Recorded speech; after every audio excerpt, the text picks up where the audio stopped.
Coucou tout le monde, j'espère que vous êtes en pleine forme aujourd'hui.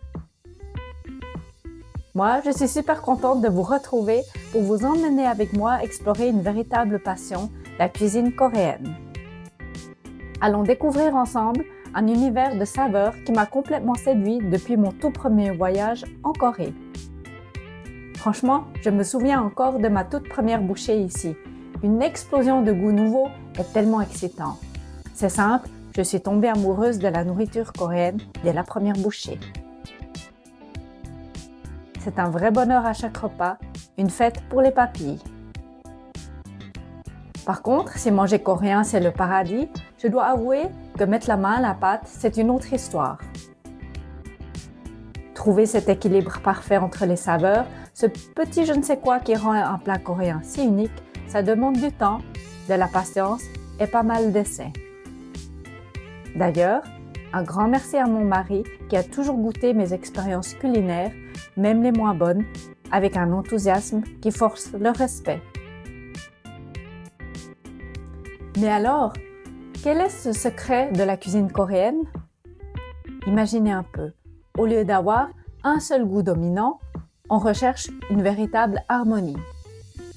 Pensez au salé qui répond au sucré, à l'acidité qui réveille l'amertume. C'est un peu comme un orchestre de saveurs où chaque instrument a son rôle à jouer. Et pour que la magie opère, il faut doser chaque ingrédient avec une précision incroyable. C'est d'ailleurs pour cette raison que je n'ai pas encore percé tous les secrets de la cuisine coréenne. Et puis, il y a cette saveur un peu mystérieuse qu'on appelle parfois le kamchilmat, ou ce goût profond. C'est ce qui donne une complexité et une richesse folle au plat. Vous savez, ce petit « qu'on fait instinctivement quand on goûte quelque chose de vraiment délicieux. Et parfois, c'est cette petite pincée de sel qui peut faire toute la différence. Si vous avez envie de vous lancer dans la cuisine coréenne, retenez bien ça.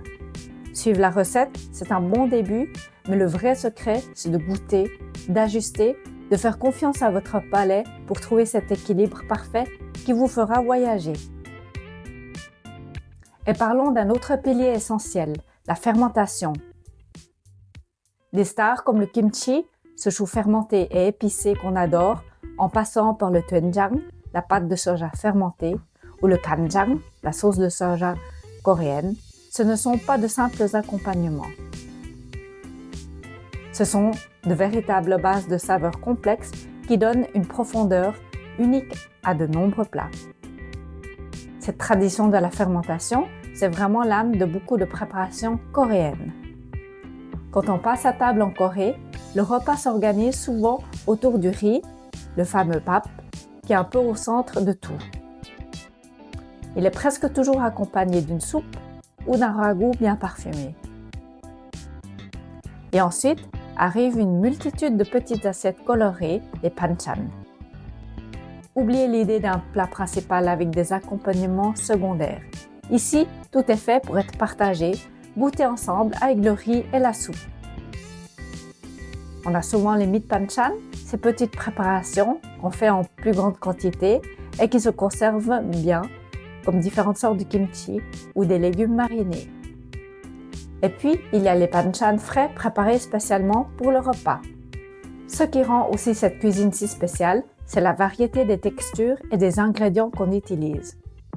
Pensez à l'arôme incroyable de l'huile de sésame grillée, à la puissance de l'ail et du gingembre qu'on ajoute généreusement, aux saveurs iodées des algues, le kim. Tous ces éléments contribuent à créer une identité culinaire vraiment unique. Il y a aussi quelque chose de difficile à traduire, mais essentiel ici, le chong. C'est une forme de partage, de générosité qu'on retrouve aussi à table.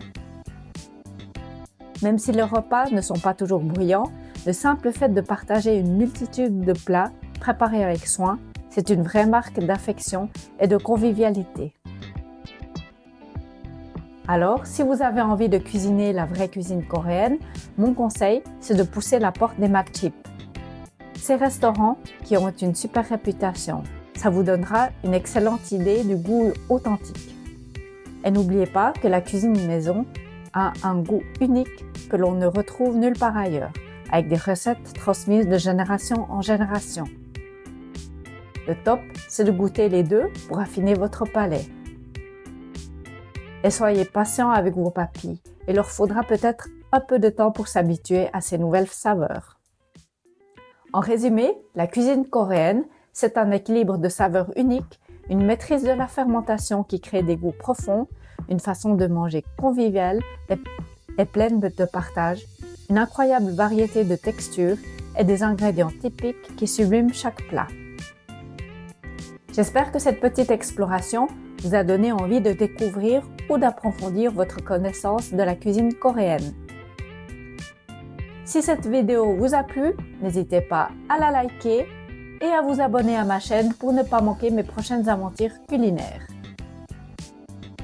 On se retrouve très vite pour de nouvelles aventures. Annyeong!